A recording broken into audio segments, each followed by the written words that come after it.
मालेगाव बॉम्बस्फोट प्रकरणी आज निकाल लागण्याची शक्यता आहे। मुंबईच्या एनआयए विशेष न्यायालयात निकाल लागणार असल्याची माहिती आहे। या निकालाकडे मालेगावसह देशाचं लक्ष लागलंय।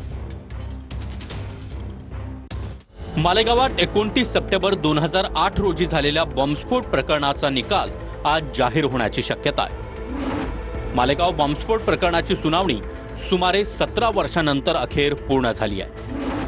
विशेष एनआयए न्यायालयानं सुनावणी पूर्ण झाल्यानंतर निकाल सुरक्षित ठेवला होता।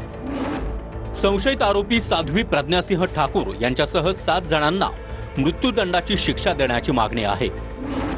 मालेगाव बॉम्बस्फोटात 6 निष्पाप नागरिकांचा मृत्यू झाला होता, तर 100 पेक्षा अधिक जखमी झाले होते।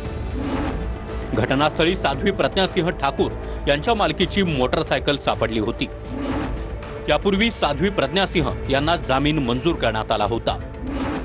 खटल्यातील सर्व आरोपींना 31 जुलै रोजी न्यायालयात प्रत्यक्ष उपस्थित राहण्याचे आदेश दिले। सरकारी वकिलांनी 323 साक्षीदारांची चौकशी केली, त्यापैकी 37 जण जबाबावरून फिरले। प्रकरणाचा तपास प्रथम एटीएस आणि नंतर एनआयएकडे सोपवण्यात आला होता।